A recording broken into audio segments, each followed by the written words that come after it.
Hello, this is Rabble Radio, recorded on Friday, April 11th, 2025. I'm Brianne Doyle.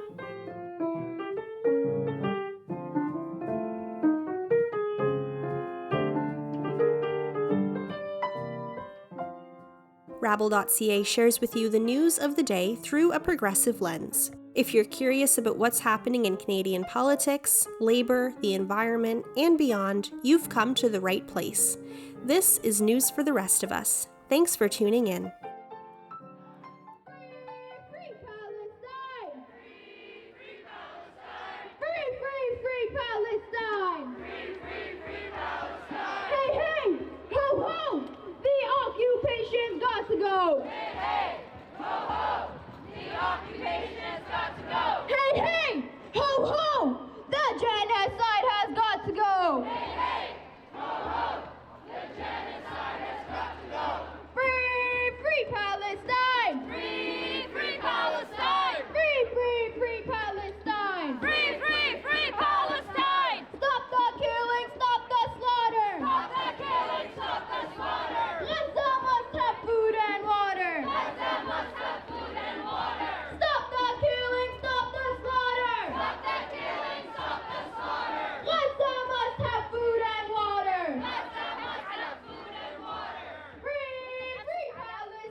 The freedom of peaceful assembly, or in other words, to protest, and the freedom of association are among the fundamental freedoms guaranteed by the Canadian Charter of Rights and Freedoms.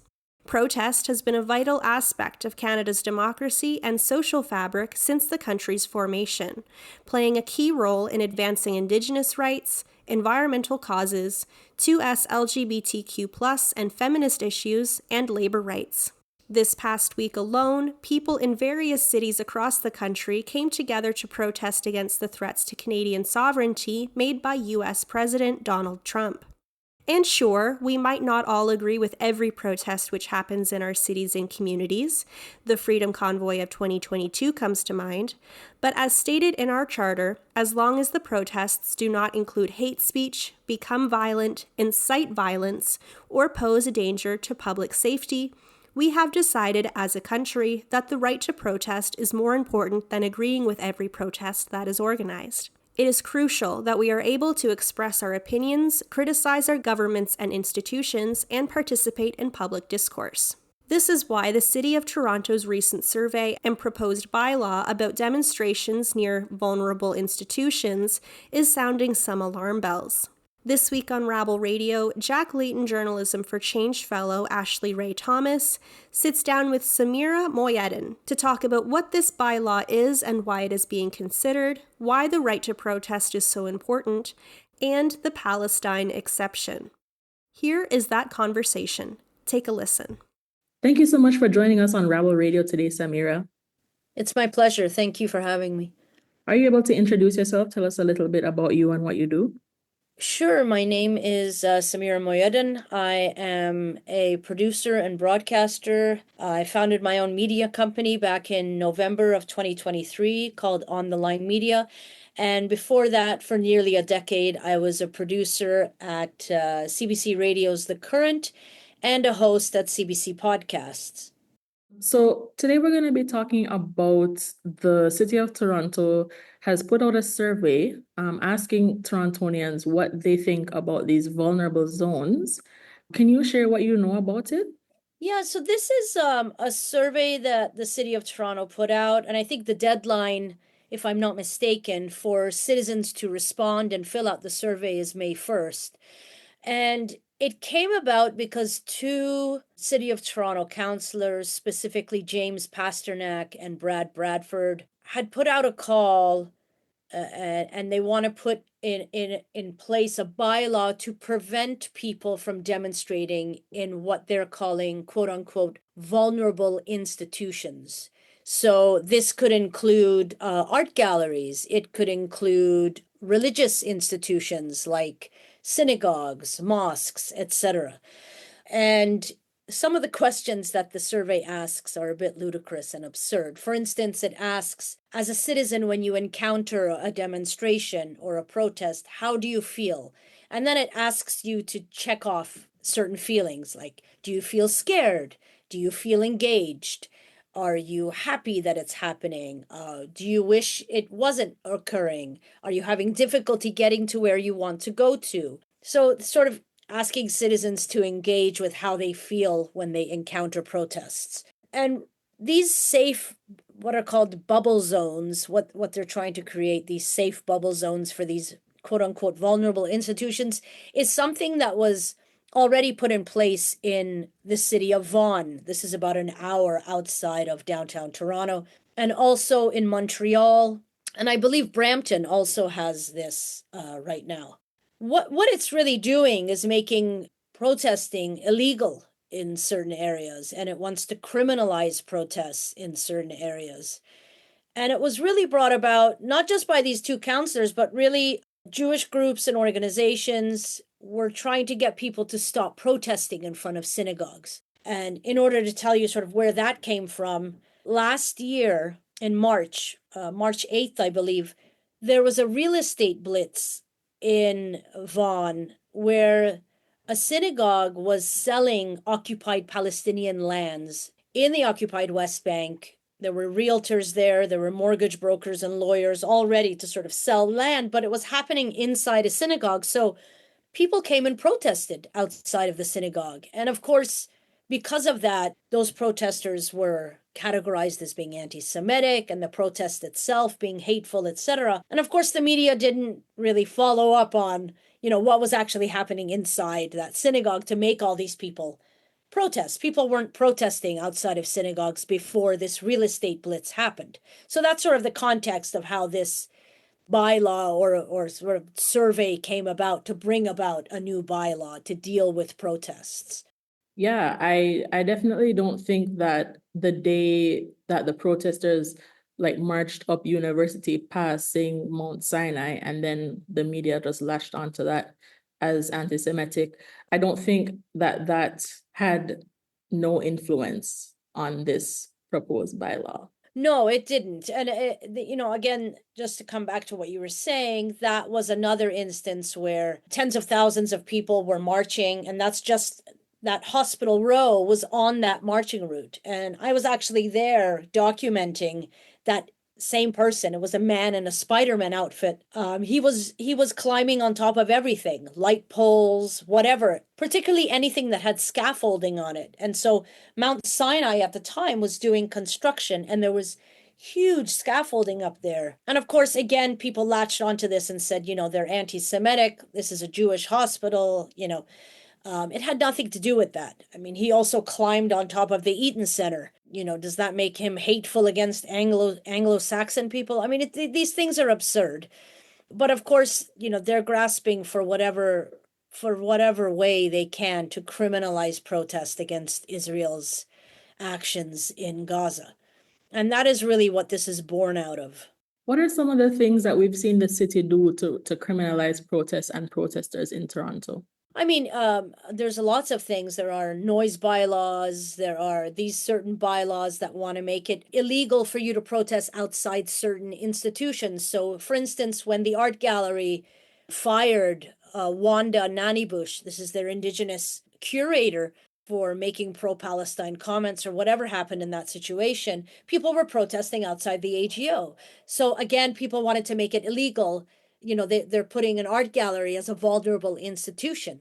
And then also criminalizing speech, right? The saying that the words "from the river to the sea" was hate speech, or that it was calling for the genocide of Jews. I mean, these are some of the absurdities that we're seeing.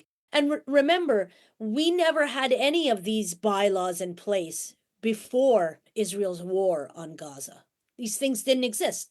The city had no issue with protests. So all of this is really the Palestine exception coming into full view. For those who are unaware, what is the Palestine exception?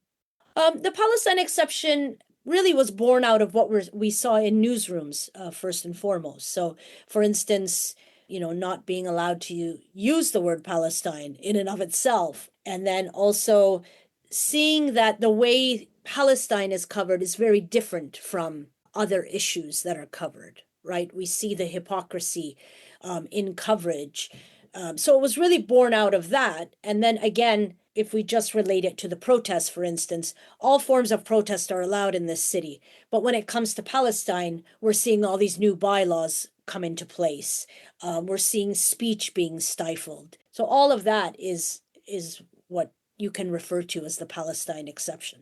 My next question for you is, why should Torontonians be concerned about this bylaw, which we kind of touched on, and why should they fill out the survey? And I think it's important for people to fill out this survey because the city needs to hear that, you know, this idea that we're all scared of protests is absurd, right? People need to understand that it is our right in as outlined in the Charter of Rights and Freedoms, our freedom of expression, our freedom of assembly is vital to a dynamic democracy, which is what I hope that the citizens of this city want this city to be. We want to have a flourishing, dynamic democracy. We want to be able to voice our dissent to Israel and beyond, whatever the issue is, right? It doesn't just end here. If we allow this to happen, it can happen with other things that people don't want you and I to be able to protest about. So this is a real litmus test, and we need to stop it right here and right now. I don't want to ask a leading question, but it feels kind of fascist. That's because it is kind of fascist. Yeah, absolutely. It's really fascism couched in the guise of safety, right? And fascism is never introduced to a society as this is fascism, we want you to be okay with it. No, it's always couched in something. So here it's couched in the comfort of Zionist groups to be able to feel okay to shill for a genocide, and the rest of us just need to shut our mouths and be okay with it. It's couched in the language of safety and, you know, accommodating sort of religious groups and all that.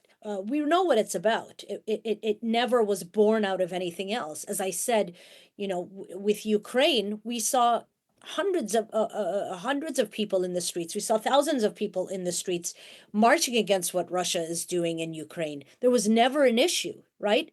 It's only on this one issue that we're seeing our speech stifled, we're seeing our freedoms of expression, our freedoms of assembly stifled. Like you said, it's a Palestine exception. Very much so. What reason do you have to believe that it'll stop here?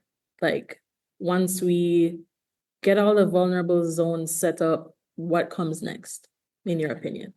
I mean, I'm afraid of what comes next, right? Because we're seeing laws put in place that would hinder my right to criticize Israel, really. If Right, in the or States or in Canada? in Canada, if organizations in this country, Jewish or Zionist organizations, don't want to have people protesting outside of their synagogues, then they shouldn't be allowed to sell occupied lands inside that synagogue. What is so jarring about this is that the problem is not what is happening inside that synagogue. The problem for Canadian lawmakers, for some lawmakers in this city, is what's happening outside. The protests are the problem, not the sale of occupied lands, which is actually illegal under international and domestic law. That should be the issue, but it's not. So what can Torontonians do, like other than filling out the survey, what can people in Toronto do to have their voices heard about the repression of protests and the criminalization of protesters? I think people should write to their counselors. Find out who your city councilor is, write to them and tell them that you are not okay with this quote unquote bubble zone or safety zone. You are not okay with safety, you know, the fascism being couched in the language of safety and comfort. That is not something we want here in Canada. We're seeing the danger of that being exacted upon students right now in America.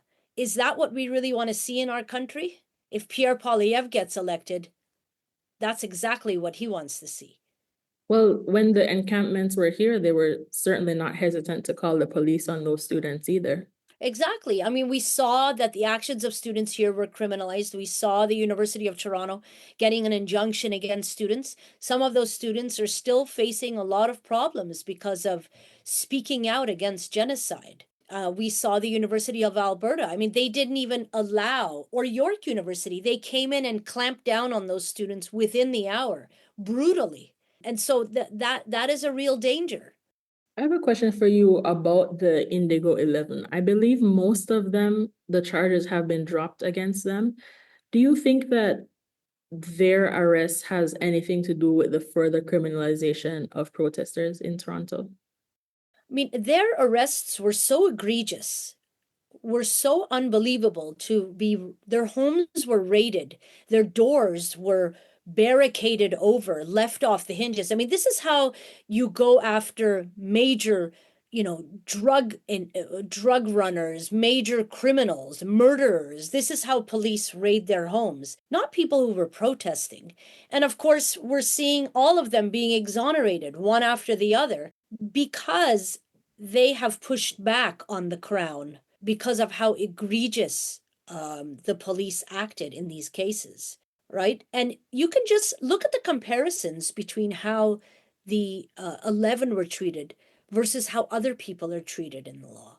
I mean, we can see here that there again is this hypocrisy, this different behavior when it comes to people who are critical of Israel. I mean, Heather Reisman, the CEO, had the chief of police on speed dial. She spoke to him and demanded that this happen. You and I can't do that with the chief of police. So that just shows you that how the corporations, how these people are able to weaponize the law against people who are critical of Israel. We can't have this. It's all connected at the end of the day. It's really all it is really all connected, and the more we talk about those connections, the more important, and the less the police gets to just act with impunity in the way that they have been. What can the city itself do to ensure that Torontonians' rights to protest isn't further jeopardized? Again, it really comes down to just speaking out, writing to your councillors, writing to the mayor of this city. Olivia Chow needs to understand that people won't allow for this to happen. We just need to continue speaking out, and I think getting louder and louder as the days go on, because there is a real not sure, I don't mean to sound alarmist, but what is happening south of our border can easily happen here. Ideas don't stop at the border. No, they don't. And we've seen that, right? We've already seen that. I mean, Danielle Smith, the premier of Alberta, going down, doing interviews with Breitbart, telling the world that if Poilievre is elected, that his beliefs and his, it will be much easier for him and Trump to get along, and how their ideologies align with one another. We heard her say that, right? As much as she likes to deny it, we heard the clips. We heard the interview on Breitbart News. So it can happen here. I think a lot of Canadians are, maybe Torontonians are thinking that what's happening in the States or even what's happening in like Turkey right now with the repression of protesters cannot happen here. But it is kind of happening, and it's happening under our noses. It's happening under our noses, but it's also, a lot of people don't know these things. A lot of people don't know the way that the Indigo 11 were treated. Unfortunately, mainstream media doesn't really cover it as much as they should, which is why independent media is so important. I'm not sure why they don't cover it, but to think that 11 people who are not hardened criminals, who had their children inside those homes with them, were had their doors barricaded and were handcuffed, had all of their electronics confiscated, and were treated in this way is really quite atrocious for Canada. What can those in power do to ensure that they're not continuing to erode our rights to protest? Well, I mean, the mayor and the councillors can just not pass this bylaw. It's as simple as that. There's no need to create bubble zones for quote unquote vulnerable institutions. Don't do it. There's no need for it. They are basically acquiescing to these groups who want to stifle speech against Israel's egregious behavior in Gaza. Thank you so much, Samira. That was Samira. Thank you so much for your interview and your powerful words. I really appreciate it. Thank you.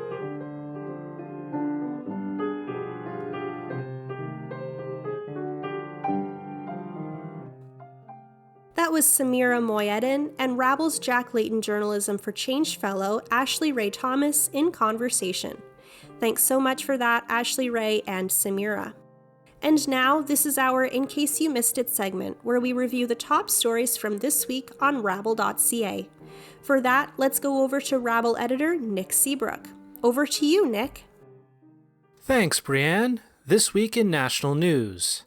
The Green Party is calling on voters and other parties to focus on the climate ahead of this federal election. Donald Trump's threats to Canadian sovereignty and tariffs on Canadian goods have been at the forefront of this election, leaving little airtime for other important issues like the climate crisis. The only mention of climate policy this election has been about the carbon tax, which Prime Minister Mark Carney ended for general consumers. Conservative leader Pierre Poilievre has long campaigned to cut the carbon tax, but has made few other statements on the environment. In an exclusive interview with rabble.ca, Green Party leader Elizabeth May explained why the climate crisis should be the most important issue, saying, quote, "I am frankly appalled that when climate science is so clear that we are running out of time and standing at the literal edge of too late, we have a federal election campaign in 2025 where only the Green Party is even raising climate, except to talk about axing the tax." End quote. Rabble columnist Ole Henriksen also slammed Canada's two leading parties for ignoring the climate crisis. Henriksen explained that both the Liberals under Mark Carney and Pierre Poilievre's Conservatives have both essentially the same neoliberal outlook on the world. These neoliberal parties are prioritizing the economy over the environment, which could have dire global consequences. Hendrickson said, quote, "Neoliberal leaders rule over an increasingly unstable planet in both political and environmental terms. The gap between rich and poor grows ever wider. Environmental degradation and climate breakdown accelerate, with more fires, floods, and tornadoes." End quote. Health is another national issue that has not received enough attention this election. In her column this month, Evelyn Lazar explained how the Canadian Medical Association is working to keep healthcare as a major issue in the election. At a recent Canadian Medical Association summit, attendees were introduced to key issues in Canada's healthcare system, from staffing shortages to AI. The summit stressed that although it might seem that individuals have few options to affect the deficiencies in the healthcare system, that is not necessarily the case. In the column, Lazar lists ways to lobby politicians to help to get them to listen to voters on important issues like healthcare. Lazar recommended approaching politicians with research, a concise message, and a personal story, for example. "We have many opportunities to keep healthcare concerns at the forefront of the election," Lazar writes. "Let's not waste those chances to make a significant difference." Staying in health news. It has been 5 years since the start of the COVID-19 pandemic. In an op-ed on Rabble, Jacob Shire explains that the COVID-19 virus continues to be with us and remains deadly, especially for those with compromised immune systems. Shire said that the tendency of media outlets and politicians to talk about the pandemic in the past tense is a way to try and close the narrative on a difficult time in our collective history. However, many people continue to be infected by COVID-19, and there are those who continue to live with long COVID. By talking about COVID-19 as something in the past, this has allowed elected officials to cut funding for preventive measures like masking, vaccines, and treatment for those with long COVID. And finally, in provincial news, a by-election last week in the city of Vancouver saw two progressive candidates elected to city council. Sean Orr of the Coalition of Progressive Electors and Lucy Maloney of One City both received overwhelming support in the election on April 5th. Both Orr and Maloney had the backing of some members of Vancouver's Labour community, as both candidates were endorsed by Unite Here, Local 40, which represents hotel workers in the city. Rabble columnist Tom Sanborn said the election of Orr and Maloney was a clear rebuke to the right-wing pro-business policies of Vancouver Mayor Ken Sim. As always, you can read the full version of all the stories we talked about today on rabble.ca. Thanks, Nick. Before you go, listeners, I have 2 bits of housekeeping news to leave you with. Next week, on April 16th, 2025, don't miss Off the Hill Election 2025. What's next for Canada? In the midst of a U.S.-Canadian trade war, threats to our sovereignty, and the rise of far-right movements worldwide, Canadians will head to the polls for a federal election on April 28th. In preparation for this election, join rabble.ca and its guests as we explore the key issues of this election and what this election means for working people, the environment, social justice, and democracy in Canada. Guests next week include former NDP Member of Parliament for Toronto Danforth, Craig Scott, poet and activist Elle Jones, community leader and political commentator Jennifer Arp, and Rabble's senior parliamentary reporter Carl Narenberg. Join us on Wednesday, April 16th, 2025 at 4 p.m. Pacific, 7 p.m. Eastern.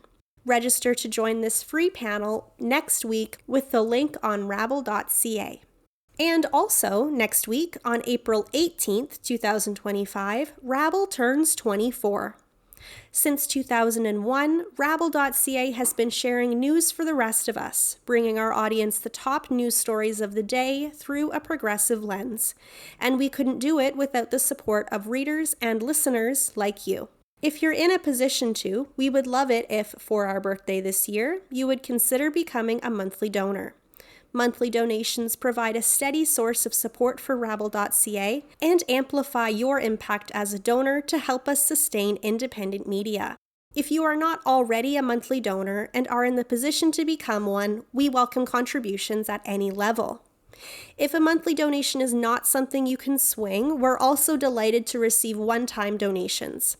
As our team sees it, each dollar donated by a rabble-rouser reader or listener is an investment in the future of Canada's democracy. After all, knowledge is the basis of empowered activism. Help celebrate our birthday by becoming a rabble-rouser today and by visiting rabble.ca/contribution to Rabble. And thank you. And that's it for Rabble Radio this week. Thanks as always for tuning in. If you like the show, please consider subscribing to Rabble Radio on Apple Podcasts, Spotify, YouTube, or wherever you get your podcasts. And please rate, review, share Rabble Radio with your friends.